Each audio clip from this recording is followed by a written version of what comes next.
झेंडूबाम झेंडूबाम रामदास कदम झालाय जाम. झेंडूबाम रामदास कदम, तुम्ही मातोश्रीच्या पटांगणामध्ये बाकडावरती 8 दिवस झोपून होता, पण तुम्ही हे नाही सांगितलं की 8 दिवस मातोश्रीच्या पटांगणात झोपून तुम्ही सगळं मातोश्रीचं पटांगण झाडून काढत होता आणि त्याच्यामध्ये ही झेंडूबाम हुडकत होता तुम्ही. झेंडूबाम झेंडूबाम रामदास कदम, अहो खाल्लेल्या मिठाला जरा जागा.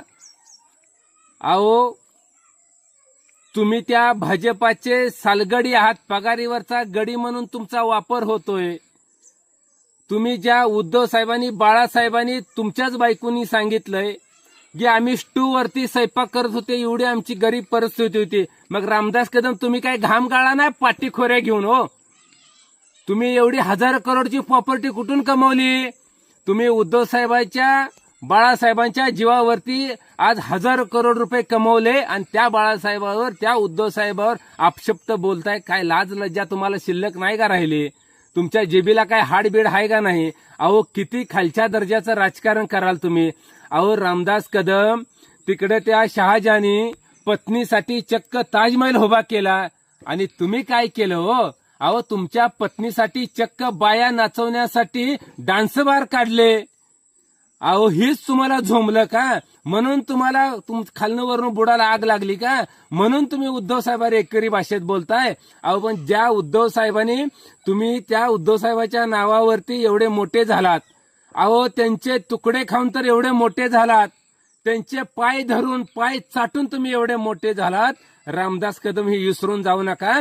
तुम्ही जर नीतिमत्तेशी गद्दारी करत असाल, तुम्ही जर खालच्या पातळीचं राजकारण करत असाल, तुम्ही 50 खोक्यावर विकून तुम्ही जर या राज्याशी, या राज्यातल्या जनतेची जर गद्दार वागत असाल, तर तुम्हाला महाराष्ट्रातली जनताच काय सोडा, पण तुमचे नातू देखील, तुमच्या पोराची पोरं देखील तुम्हाला माफ करणार नाही. ती एक वेळ आल्यानंतर हेच तुमच्या पोराची पोरं तुम्हाला धक्के मारून घरातून बाहेर काढल्याशिवाय राहणार नाहीत, कारण तुमचा पापाचा घडा आता भरलेला आहे. रामदास कदम, अरे तुम्ही 3दा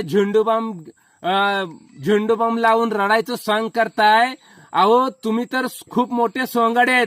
खरं तर तुम्ही आता तमाशातल्या नाचाचं काम केलं पाहिजे. तमाशातला नाचा कसा असतोय ती भूमिका तुम्ही चांगली बजावताय आणि म्हणून तुम्ही डान्स बार खोलण्याऐवजी तमाशाचा फड खोला आणि त्यात नाचाची भूमिका तुम्ही बजावा, कारण तुम्ही राजकारणाला कलंकात.